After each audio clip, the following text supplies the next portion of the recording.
Hello, फॉर्मूले series में आपका स्वागत है।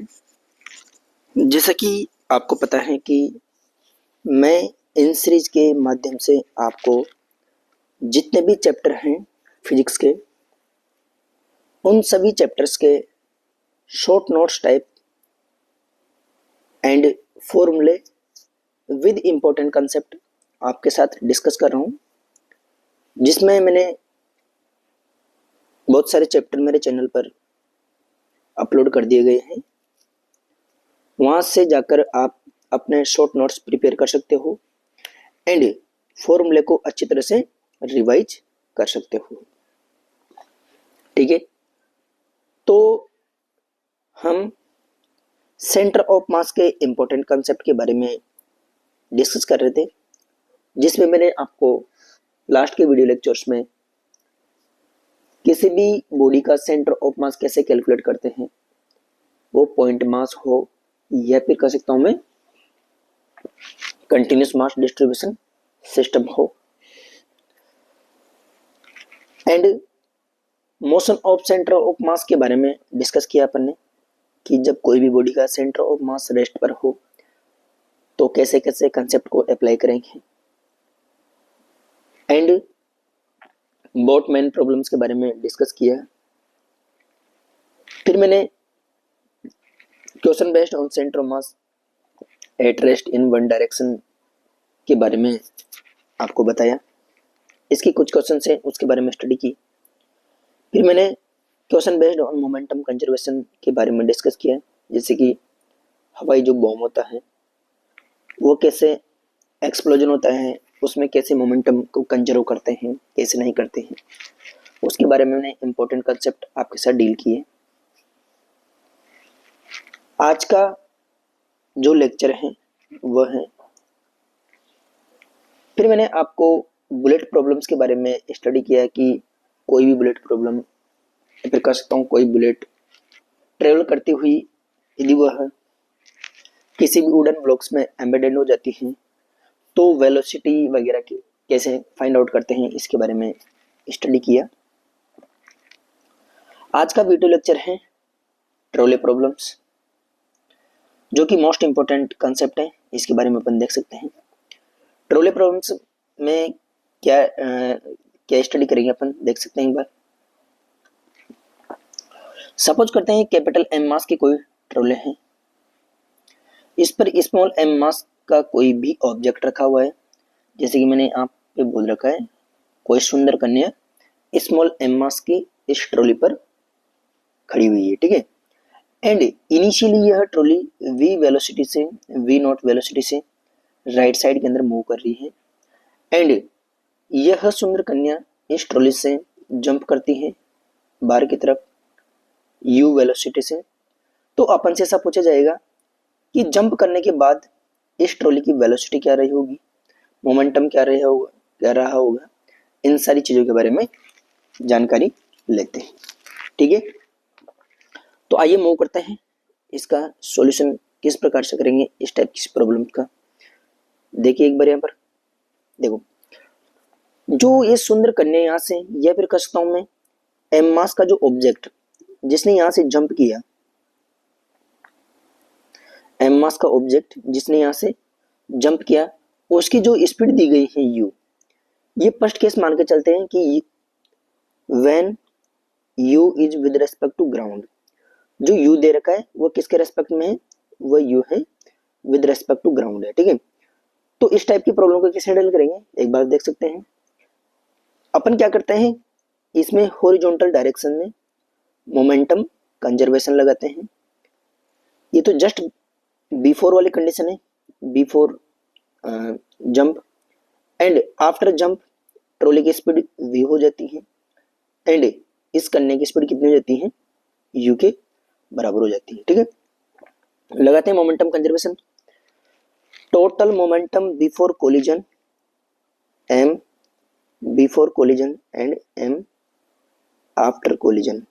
किस पर बात करेंगे, पूरे सिस्टम पर ही बात करेंगे मोमेंटम कंजर्वेशन। क्यों, क्योंकि यहाँ पर जो फोर्स है वो इंटरनल फोर्सेस है जो आपस में कैंसिल आउट करते हैं, एंड पूरे सिस्टम पर कोई भी एक्सटर्नल फोर्स नहीं है ये वास्ते इस सिस्टम का, पूरे सिस्टम का मोमेंटम कंजर्व रहेगा। ठीक है, लगाते हैं मोमेंटम कंजर्वेशन। देखिए एक बार, इनिशियल मोमेंटम, इस ट्रोले की स्पीड एंड इस सुंदर कन्या की स्पीड इनिशियली वी नोट के बराबर थी, तो m plus small m into we naught P initial.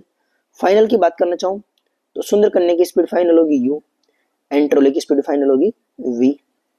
तो यहाँ पर देख सकता हूँ मैं m into U plus m into V final momentum हो जाएगा।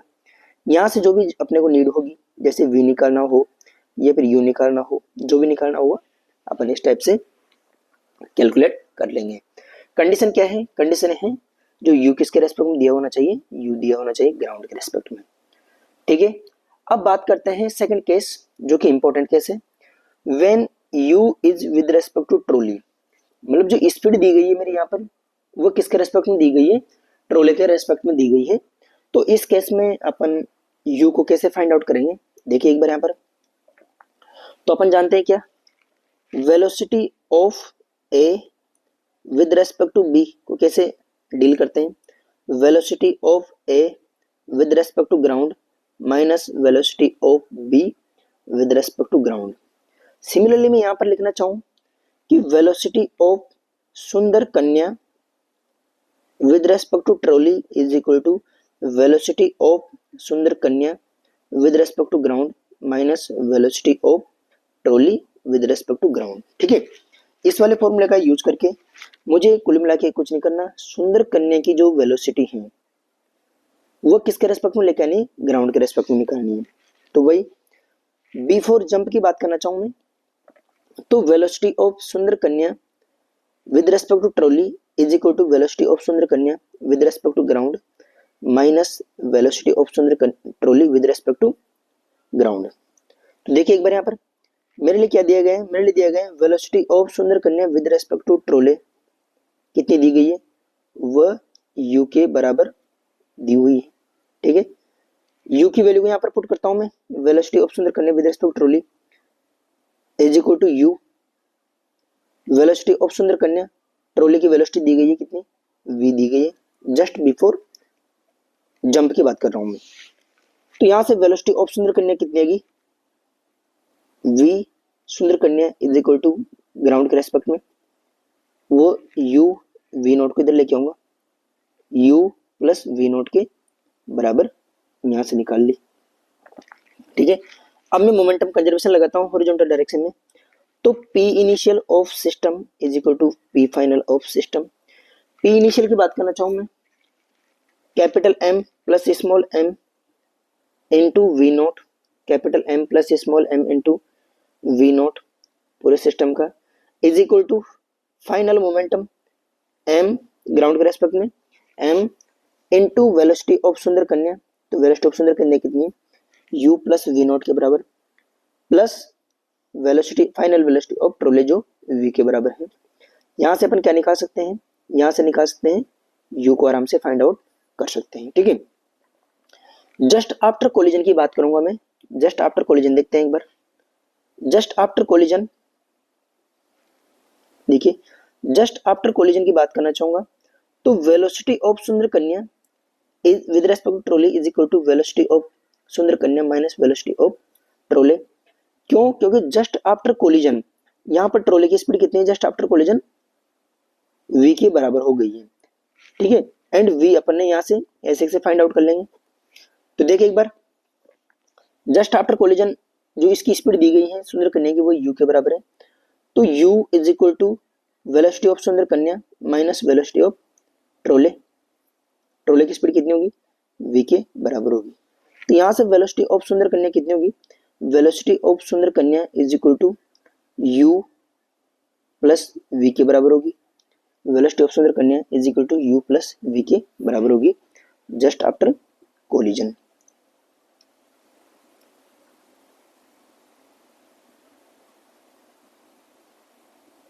ठीक है, जस्ट आफ्टर कोलिजन इतनी होगी। अब वही मोमेंटम कंजर्वेशन लगाते हैं, p initial and p final इसका सुंदर कन्या का प्लस p फाइनल ट्रोले का, सारी वैल्यू यहाँ पर पुट करेंगे। यहाँ पर जस्ट आफ्टर वाली वैल्यू पुट करेंगे। इस टाइप से अपन ट्रॉली प्रॉब्लम्स को हैंडल करेंगे, ठीक है। अब आगे की तरफ मूव करते हैं, कैसे इस पर बेस्ड प्रॉब्लम्स आती हैं, कैसे नहीं आती हैं, उसके बारे में देख सकते हैं। यहाँ पर देखिए एक बार न्यू कंसेप्ट जो ट्रॉली प्रॉब्लम्स पर बेस्ड है, मजल वेलोसिटी। मजल वेलोसिटी क्या होती है, सबसे पहले इसके बारे में जानते हैं। देखिए एक बार यहाँ पर मजल velocity in a bullet gun problems. Bullet gun problems के अंदर मजल वेलोसिटी होती क्या है। देखो मजल velocity is the velocity of bullet with respect to gun after firing. Firing करने के बाद जो बुलेट की वेलोसिटी है किसके रेस्पेक्ट में, गन के रेस्पेक्ट में, उसी को अपन क्या बोलते हैं, उसी को बोला जाता है मजल वेलोसिटी, ठीक है। तो देखते हैं, आइए मजल वेलोसिटी के ऊपर एक क्वेश्चन करते हैं। क्वेश्चन क्या है, देखिए यहाँ पर देखो मेरे पास गन प्लस ठेला, ये तो ठेला है और ये गन है। गन प्लस ठेला का जो मास दिया गया है वो कितना है, 10 kg है, एंड बुलेट का मास कितना है, 1 kg है, ठीक है। देखो एक बार find out the speed of the ठेला plus gun after firing bullet with muzzle speed 100 metre प्रति सेकंड से। यदि मेरे को बुलेट ने यहाँ से बुलेट फायर कर दी कितने ग्राम की, 1 ग्राम की, तो इस ठेले की स्पीड, ठेले प्लस गन की जो मजल जो स्पीड है वो कितनी रहेगी आफ्टर फायरिंग, ठीक है। तो देखिए एक बार क्वेश्चन करते हैं। यहाँ पर मेरे लिए दिया गया मजल स्पीड का मतलब मैंने थोड़ी देर पहले बताया, बुलेट की speed with respect to gun after firing. तो velocity of bullet with respect to gun बोले तो ठेले की दोनों की स्पीड मान के चलता हूँ आफ्टर फायरिंग, जो इसकी स्पीड कितनी हो जाती है, इसकी स्पीड हो जाती है v। तो velocity of bullet with respect to gun is equal to velocity of bullet with respect to ground minus velocity of ठेला with respect to ground या फिर गन। यहाँ से velocity of bullet with respect to ground निकालना चाहूँ is equal to velocity of bullet with respect to ground plus velocity of gun with respect to ground। velocity of bullet with respect to gun कितनी दी गई, वो दी गई 100, ये है 100, plus velocity of gun with respect to ground after firing वो होगी v। तो सारी वैल्यू यहाँ पर रखने पर आफ्टर फायरिंग की बात कर रहा हूँ मैं, velocity of bullet 100 plus v के बराबर होगी आफ्टर फायरिंग, है ना, फायरिंग, ठीक है। तो यहाँ पर देख सकते हैं अपन मोमेंटम कंजर्वेशन लगाते हैं। देखिए एक बार यहाँ पर मैं इनिशियली बात करना चाहूँ, यहाँ पर इनिशियली कितना दिया गया है कि 10 kg मास तो गन प्लस ठेले का है प्लस 1 kg की बुलेट है। तो m इनिशियल कितना हो गया 100, sorry 10 plus 1 is equal to 11 kg। 11 kg का मास 10 मीटर पर सेकंड से इनिशियली मूव कर रहा है सिस्टम। तो p initial is equal to p final. p initial कितना m इंटू वी, एम दे रखा है मेरे लिए 11 इंटू स्पीड दी गई है 10 is equal to final momentum of gun plus final momentum of ठेला प्लस गन का। तो गन का मास कितना दे रखा है, सॉरी बुलेट का मास कितना दिया गया है 1 इंटू बुलेट की वेलोसिटी कितनी ग्राउंड के रेस्पेक्ट में 100 plus v, 100 plus v plus ठेले का मास कितना दिया गया है, ठेले का मास है 10 kg, 10 इंटू फायरिंग के बाद वेलोसिटी होगी कितनी v, 10 इंटू वी के बराबर होगी, ठीक है। यहाँ से कितना हो गया, यहाँ से हो गया 11 into 10 is equal to 1 into 100 plus v plus 10v। Calculation करते हैं, कैलकुलेशन करने के बाद जो v की वैल्यू निकल के है वो v की वैल्यू है आई 10/11 मीटर पर सेकंड, ठीक है। इस प्रकार से आपसे किसी की भी वैल्यू पूछ सकता है वो। आगे की तरफ मूव करते हैं नेक्स्ट क्वेश्चन। इसी सेम क्वेश्चन में यदि मैं जो यहाँ से बुलेट मैंने फायर की वो बुलेट क्या कर दी हॉरिजॉन्टल से 37 डिग्री पर 53 डिग्री एंगल पर 50 मीटर पर सेकंड से ऐसे से फायर कर दी। मजल स्पीड की बात कर रहा हूँ, मजल वेलोसिटी दी गई 50 मीटर पर सेकंड एंड इनिशियली ठेला जो मूव कर रहा है वो 10 मीटर पर सेकंड से इस वाले डायरेक्शन में मूव कर रहा है, इनिशियल कंडीशन। एंड ठेले प्लस जो बुलेट है उसकी जो मास दे रखा है 10 kg दिया गया है। तो मजल स्पीड देखता हूँ मैं, ग्राउंड के रेस्पेक्ट में बुलेट की स्पीड निकालते हैं। देखो हॉरिजॉन्टल डायरेक्शन में ही मोमेंटम कंजर्व रहेगा, तो इसका ये एंगल पे 53 होगा। तो इसके कंपोनेंट्स लेते हैं, 50 का हॉरिजॉन्टल कंपोनेंट्स 30 होगा एंड वर्टिकल कंपोनेंट्स 40 होगा। तो हॉरिजॉन्टल डायरेक्शन में मोमेंटम कंजर्वेशन लगाने पर कैसे निकालेंगे, देखिए एक बार। वही velocity of bullet with respect to ground निकालनी हो तो कैसे निकालेंगे, velocity of bullet with respect to gun plus velocity of gun with respect to ground, ऐसे से ऐड करके बिफोर कोलिजन के आफ्टर कोलिजन की बात कर रहा हूँ। ये दे रखा है 30 प्लस v, ऐसे से यहाँ पर रख देंगे इसको। हॉरिजॉन्टल डायरेक्शन मोमेंटम कंजर्वेशन लगाते हैं। बिफोर फायरिंग 11 into 10, क्यों, क्योंकि 1 kg मास की बुलेट है, 10 kg दे रखा है और दोनों 10 मीटर पर सेकंड से हॉरिजॉन्टल मूव कर रहे हैं। तो 11 into 10 is equal to after firing ठेले की स्पीड हो जाती है 10 एंड इसकी स्पीड हो जाती है v। तो 10 into v प्लस बुलेट की स्पीड है 1 इंटू हॉरिजॉन्टल डायरेक्शन में इसकी स्पीड है 30 एंड इसकी स्पीड है v। तो 1 इंटू 30 प्लस v, यहाँ से कैलकुलेशन किया तो कैलकुलेशन करने के बाद 80 इज इक्वल टू 11v। तो v इज इक्वल टू कितना हो गया, v इज इक्वल टू हो गया 80 डिवाइडेड बाई 11 मीटर पर सेकेंड।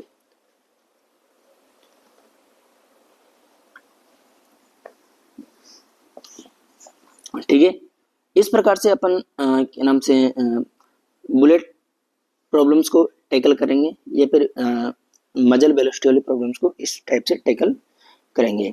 आगे की तरफ मूव करते हैं। नेक्स्ट कंसेप्ट वह है स्प्रिंग ब्लॉक सिस्टम को अपन कैसे अप्लाई करेंगे या फिर कैसे टैकल करेंगे।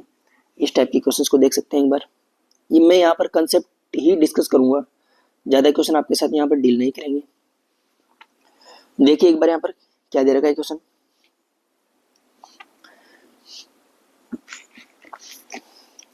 Find the velocity and displacement of each block when spring is in natural length.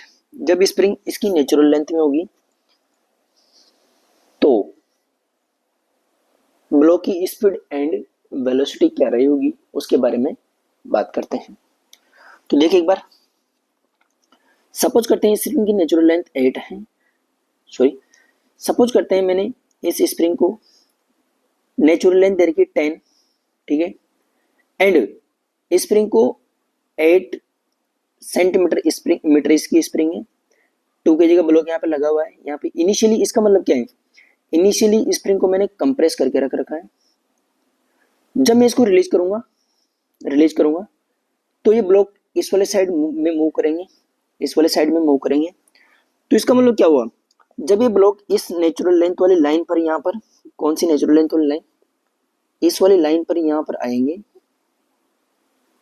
10 metre, तो इस ब्लॉक की स्पीड कितनी रही होगी एंड इस ब्लॉक की स्पीड कितनी रही होगी, प्लस इस ब्लॉक का इस कंडीशन से डिस्प्लेसमेंट कितना रहा होगा एंड इसका कितना रहा होगा।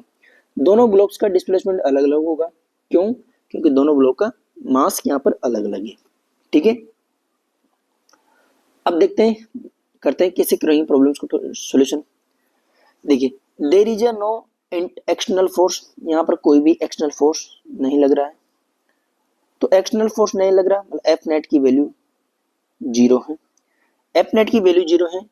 तो पी इनिशियल कितना है सिस्टम का 0, क्यों, क्योंकि सिस्टम रुका हुआ है, ये भी रुका हुआ है और ये भी रुका हुआ है। ये फिर करता हूँ मैं रेस्ट से इन दोनों को रिलीज किया है तो मैं मोमेंटम कंजर्वेशन लगाता हूँ। जब ये ब्लॉक इसकी नेचुरल लेंथ पर रही होंगी तब मोमेंटम, तब एंड इनिशियल कंडीशन में जब मैंने इसको रिलीज किया उस टाइम पर मोमेंटम कंजर्वेशन अप्लाई करते हैं। देखिए एक बार, सिस्टम का पी इनिशियल 0 है क्योंकि दोनों ब्लॉक रुके हुए थे, पी फाइनल की बात करना चाहूँ, इस वाले डायरेक्शन को पॉजिटिव ले लेते हैं, राइट डायरेक्शन को। तो देखिए यहाँ पर इस वाले डायरेक्शन को मैं पॉजिटिव लेके चलता हूँ एंड इस वाले डायरेक्शन को मैं क्या लेके चलता हूँ, नेगेटिव लेके चलता हूँ, ठीक है। तो मोमेंटम कंजर्वेशन लगाते हैं, पी इनिशियल 0, इस वाले का मोमेंटम फाइनल, इसका फाइनल मोमेंट, इस ब्लॉक का फाइनल मोमेंटम एंड इस ब्लॉक का फाइनल मोमेंटम, दोनों का वेक्टर सम कर देंगे। तो देखिए एक बार 4 kg वाले ब्लॉक की बात करना चाहूँ तो 4 into V1 final momentum, 4 into V1 minus 2 इसका मास है 2 इंटू V2, इसका फाइनल मोमेंटम हो जाएगा। तो यहाँ से मैं बोलना चाहूँ V2 is equal to 2V1 के बराबर हो जाएगा, मतलब इसकी स्पीड 2V1 के इक्वल हो जाएगी, यहाँ से देख सकते हैं अपन, ठीक है। ये तो मोमेंटम कंजर्वेशन लगा दिया। अब देखिए यहाँ पर कोई भी फ्रिक्शन फोर्स या फिर एनर्जी लॉस करने वाले फोर्सेस नहीं है, तो इसकी एनर्जी भी कंजर्व रहेगी सिस्टम की। तो मैं initial stage and final stage के बीच में यदि मोमेंटम कंजर्वेशन की बात करता हूँ, लगाते हैं, सॉरी एनर्जी कंजर्वेशन लगाता हूँ, तो total initial mechanical energy is equal to total final mechanical energy. तो टोटल इनिशियल मैकेनिकल एनर्जी की बात करना चाहूँ, initial kinetic energy plus initial potential energy is equal to final kinetic energy plus final potential energy, ठीक है। Initial kinetic energy system की 0 है, क्यों, क्योंकि दोनों ब्लॉक्स को मैंने इनिशियली 0 से रेस्ट किया है, प्लस इनिशियल पोटेंशियल एनर्जी की बात करना चाहूँ तो देख सकता हूँ यहाँ पर हाफ के की वैल्यू 10 दी गई है एंड एक्स क्या है, स्प्रिंग का इनिशियल कंप्रेशन जो कितना दिए गए, x naught is equal to 2 दिया गया है, क्यों, क्योंकि स्प्रिंग इनिशियली कितनी कंप्रेस है, 2 मीटर से कंप्रेस है।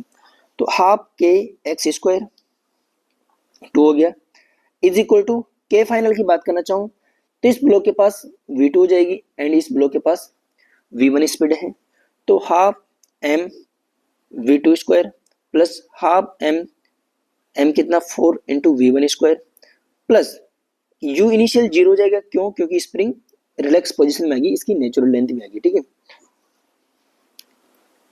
देखिए 2V2 is equal to 2V1 के बराबर दे रखा है एंड V1 एंड V2 इस टाइप से यहाँ पर मेंशन कर रखा है, ठीक है। तो देखिए एक बार V1 एंड V2 की वैल्यू इसके अंदर पुट करने पर, इस वाले इक्वेशन में V2 की जगह V1 पुट करने पर, तो यहाँ से V1 की जो स्पीड निकल के आई वो V1 की स्पीड कितनी है, V1 की जो वैल्यू है वो 10/3 मीटर पर सेकेंड एंड V2 की जो वैल्यू है 20/3 मीटर पर सेकेंड है, ठीक है। अब आगे की तरफ मूव करते हैं, centre of mass at rest पर है, क्यों, क्योंकि यहाँ पर कोई भी एक्सटर्नल फोर्स नहीं है, तो सेंटर ऑफ मास और इनिशियली सिस्टम भी किस पर है, रेस्ट पर है, तो इस सिस्टम का सेंटर ऑफ मास किस पर रहेगा, रेस्ट पर रहेगा। तो मैंने आपको लास्ट के वीडियो लेक्चर में बताया था जब सेंटर ऑफ मास रेस्ट पर हो तो m1 x1 is equal to m2 x2 होगा। तो यहाँ से m1 4 kg है, m1 4 kg के बराबर है एंड m2 2 kg के इक्वल है, m1 4 kg के बराबर m2 2 kg के इक्वल है। तो m1 4 kg इंटू x1 ये displacement is equal to m2 2 kg and x2 के बराबर है। तो देखिए यहां से एक बार तो कितना गया, यहां से है 2x1 is equal to x2 के इक्वल हो गया, ठीक है।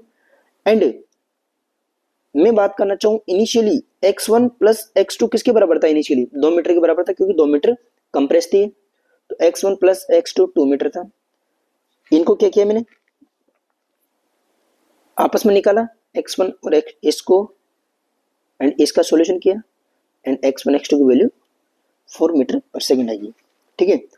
अब देखिए एक बार, अब कंडीशन क्या रहेगी, कंडीशन सिनेरियो ऐसा रहा होगा कि ब्लॉक इसकी नेचुरल लेंथ में आने के बाद भी स्प्रिंग ब्लॉक के पास वेलोसिटी आएगी, ये स्प्रिंग क्या करेगी और एक्सटेंशन होगी, तो इस वाले कंडीशन में जाएगी, ये ब्लॉक इधर जाएगा, तो ये ब्लॉक की स्पीड 0 होगी, स्पीड का मतलब कहीं ना कहीं जाकर इधर इस वाले ब्लॉक की V2 की वैल्यू 0 होगी एंड इस वाले ब्लॉक की भी इधर जाके स्पीड 0 होगी। उस टाइम के अंदर स्प्रिंग के अंदर मैक्सिमम एक्सटेंशन रहा होगा। तो मैक्सिमम एक्सटेंशन कितना रहा होगा इसके अंदर? तो maximum extension in the spring is 2 metre. क्यों? क्योंकि जितनी इसको कंप्रेस कर रखा था उतना ही ये मैक्सिमम एक्सटेंशन हो जाएगा इस वाले केस में। या फिर मैक्सिमम एक्सटेंशन निकालना है तो मैक्सिमम एक्सटेंशन ऐसे निकाल सकते हैं। मेन पोजीशन पर स्पीड कितनी आएगी इनके पास? मेन पोजीशन पर स्पीड है इतनी एंड इतनी। तो मैक्सिमम एक्सटेंशन के लिए मैक्सिमम एक्सटेंशन में दोनों ब्लॉक रेस्ट पर आ चुके होंगे, तो वही एनर्जी कंजर्वेशन लगाते हैं। क्या? हाफ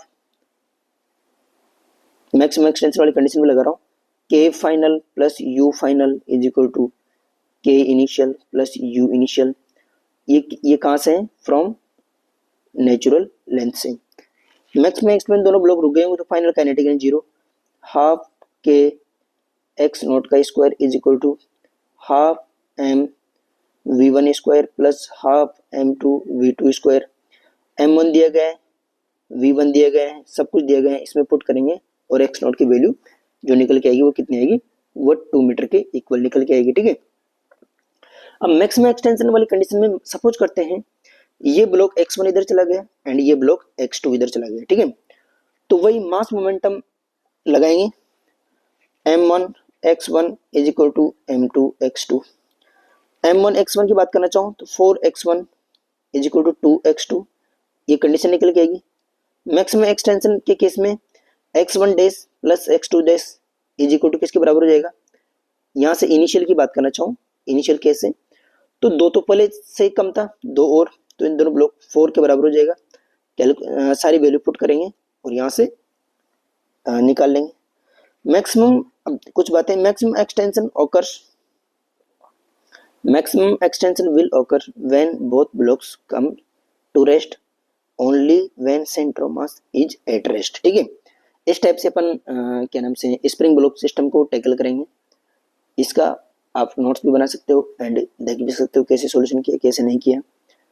नेक्स्ट क्वेश्चन है, नेक्स्ट हेडिंग है अपना इम्पल्स, कि इम्पल्स क्या होता है क्या नहीं होता है इसके बारे में स्टडी कर लेते हैं। ठीक है। जैसा कि इम्पल्स के बारे में मैं आपसे बात करना चाहूँ तो देख सकते हैं यहाँ पर इम्पल्स।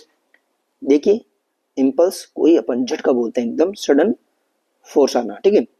जैसे सेकंड नेम से अपन जानते हैं एफ इज इक्वल टू जो होता है वो डीपी अपॉन डीटी होता है, rate of change of momentum with respect to time is called impulse, sorry force, applied force. ठीक है।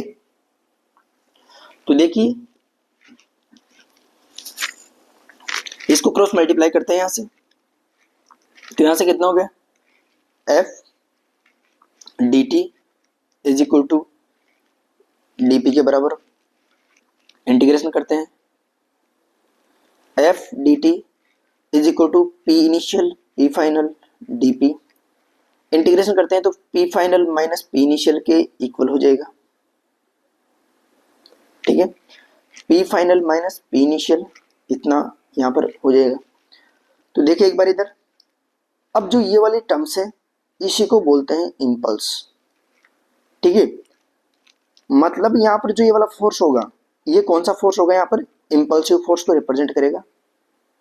एफ तो क्या होगा? Impulsive force. यदि एफ की वैल्यू इम्पल्सिव है तो इंटीग्रेशन करेंगे is equal to d p delta p. यहाँ पर जो p final minus P initial इस छोटे से टाइम इंटरवल में कितना मोमेंटम चेंज हुआ, इसी टर्म्स को अपन क्या बोलते हैं? इम्पल्स बोलते हैं। ठीक है। तो इम्पल्स इसे कहते हैं। यदि मैं आपसे एग्जाम्पल के बारे में बात करना चाहूँ कि इम्पल्स को कैसे कैलकुलेट करेंगे, यहाँ पर देख सकते हैं। सपोज करते हैं ये कोई ग्राउंड है, इस पर एक ब्लॉक है जो 2 kg मास का कोई ब्लॉक है। इसको इनिशियली 10 मीटर पर सेकंड से डाउनवर्ड डायरेक्शन में ड्रॉप करते हैं। ये block delta t is equal to 10⁻³ seconds के लिए इसके कांटेक्ट में रहता है। फिर इसके जस्ट बाद 10 मीटर पर सेकंड से ऊपर की तरफ बाउंस हो जाता है। तो इस ब्लॉक का यदि मैं पी इनिशियल निकालना चाहूँ, इस वाले डायरेक्शन को नेगेटिव मान के चलता हूँ और इसको पॉजिटिव लेकर चलता हूँ मैं, positive.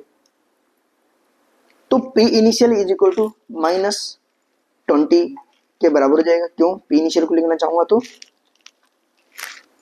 m into u, m की वैल्यू 2 है, u की वैल्यू 10 है, तो p initial is equal to कितना हो गया? -20 के बराबर। p फाइनल की बात करना चाहूँ तो 20 के बराबर हो जाएगा। ठीक है, ऊपर की तरफ पॉजिटिव। तो यहाँ पे जो नॉर्मल फोर्स है वो इम्पल्सिव होगा या फिर नहीं होगा, इसके बारे में बात करना चाहें तो देख सकते हैं। तो एवरेज फोर्स कितना लगा, ये वाले टर्म्स एवरेज को रिप्रेजेंट करेगी, एंड एफ क्या है यहाँ पर? इम्पल्सिव फोर्स है। तो देख सकता हूँ मैं N d T is equal to delta p, जो 40 के बराबर होगा। अब यहाँ पर देख सकते हैं, देखिए एक बार इधर, एन किसी भी टर्म्स का एवरेज कैसे निकालते हैं? N average is equal to N d t divide by d t. ये वाली टर्म्स किस बात को रिप्रेजेंट करेगी? देखिए एक बार, N into D T is equal to N average into delta T. तो वही यहाँ पर इसकी जगह में N average into delta T, average force कितना लगा होगा? 40, तो N average is equal to 40 divided by 10 की पावर -3, तो ये कितना हो गया? 4 इंटू 10 की पावर 4 न्यूटन के बराबर हो गया। ठीक है, तो इस बॉडी पर लगने वाला एवरेज फोर्स है वो कितना लग रहा है इस टाइम के लिए? 4 इंटू 10 की पावर +4 के बराबर हो गया। तो यही फोर्स कौन सा है? तो इसका मतलब यहाँ पर लगने वाला जो फोर्स है वो कौन सा फोर्स है? इम्पल्सिव फोर्स है। इम्पल्सिव फोर्स क्या होता है इसके बारे में देख ले एक बार। We will think about the impulse. Impulse क्या होता है? When a large amount of force act for very short duration of time is called impulse, impulsive force. Example की बात करना चाहे, बैट स्ट्राइक द बॉल, जब क्रिकेटर क्रिकेट खेलता है बैट्समैन तो बॉल को हिट करता है, तो बॉल तथा बैट के बीच में जो नॉर्मल रिएक्शन होता है वो भी कौन सा होता है? इम्पल्सिव फोर्स ही होता है। यहाँ से आप देख सकते हो आराम से। तो देखिए एक बार, इसको नोट कीजिएगा एंड इसको समझने की कोशिश कीजिए।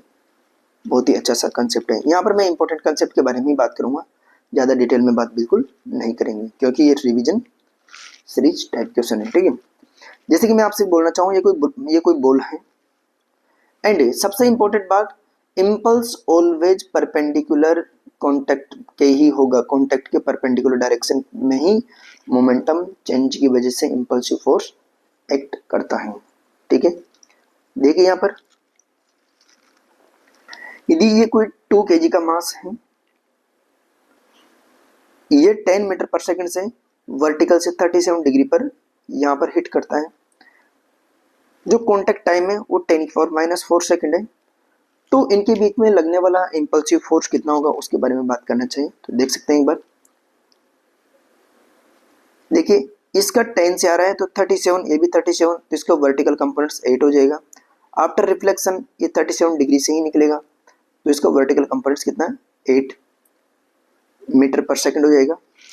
तो देखिए एक बार, चेंज इन मोमेंटम कितना हो जाएगा? इनिशियल मोमेंटम की बात करना चाहूँ, परपेंडिकुलर इनिशियल 8 इंटू 2 बोले तो 16, एंड पी फाइनल की बात करना चाहूँ मैं, p final momentum, p final is equal to 8 into 2 बोले तो 16 वर्टिकल डायरेक्शन में।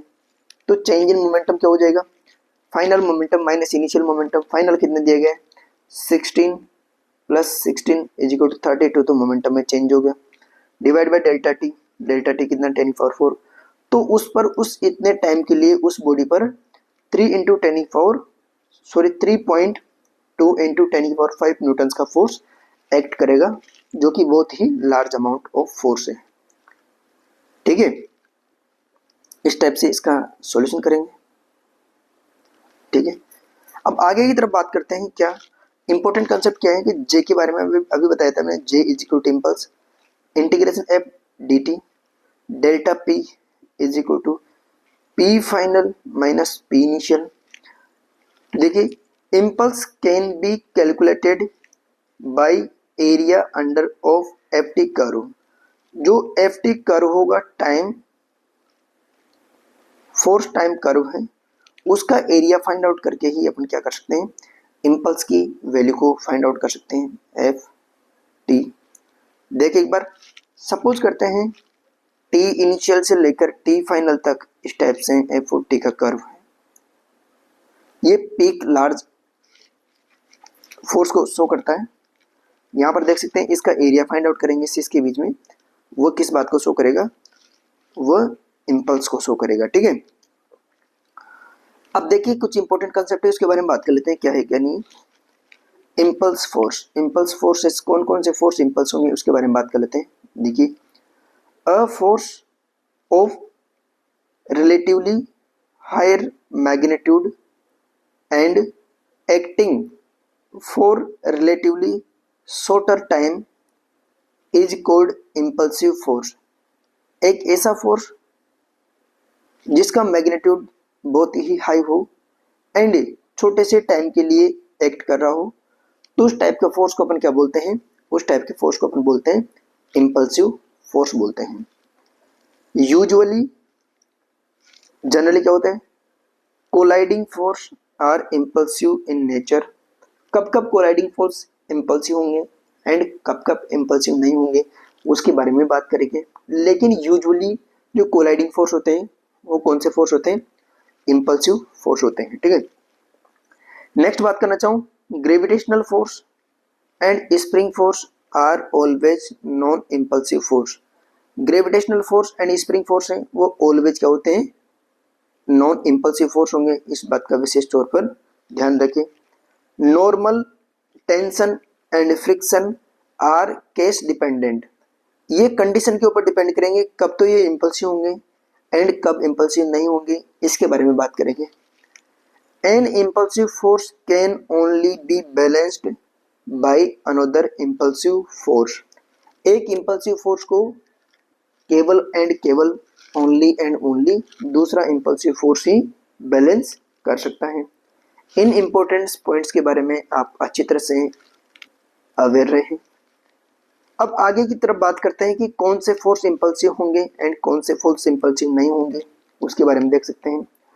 इम्पल्सिव नॉर्मल इम्पल्सिव कब कब होगा, देखिए यदि ये ब्लॉक हॉरिजॉन्टल डायरेक्शन में मूव करते हुए कोलाइड करते हैं तो इनके बीच में लगने वाला फोर्स नॉर्मल एन आई इम्पल्सिव होगा एंड ये वाला इम्पल्सिव नहीं होगा, तो gravitational normal impulsive non impulsive होगा। यहाँ पर देख सकता हूँ यदि दोनों ब्लॉक इस टाइप से हिट करते हैं तो both normals are impulsive.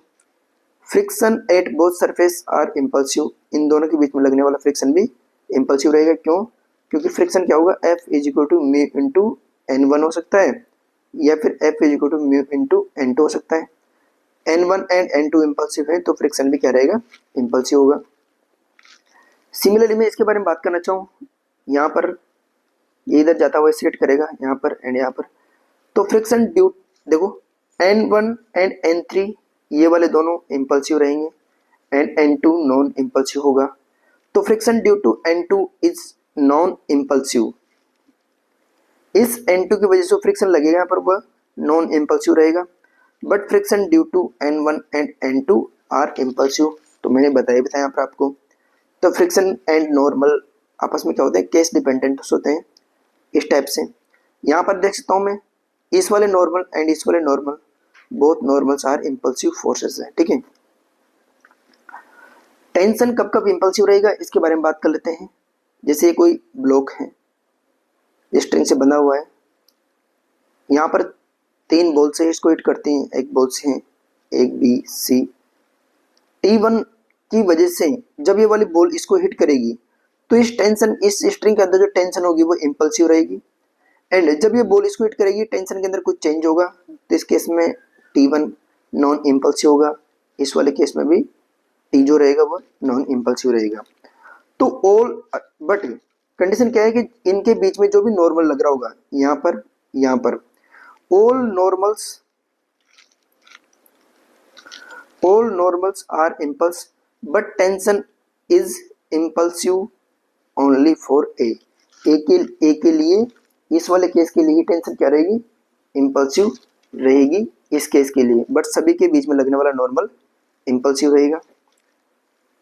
Next बात करते हैं, एक तो स्ट्रिंग ऐसे बंधी हुई है, मास बुलेट इससे आके टकराती है, एक स्प्रिंग है ऐसे बुलेट आके टकराती है। ठीक है, देखिए टेंशन इन इज इम्पल्सिव इन ए, मतलब जब ये वाली बुलेट इससे जाके हिट करेगी तो टेंशन जो आएगी वो है कौन सी रहेगी इस वाले केस में, इम्पल्सिव रहेगी। बट स्प्रिंग मास की वजह से स्प्रिंग के अंदर जो टेंशन रहेगी वो कौन सी रहेगी, वो नॉन इम्पल्सिव होगी। तो just before collision, just after collision, momentum is not conserved in A.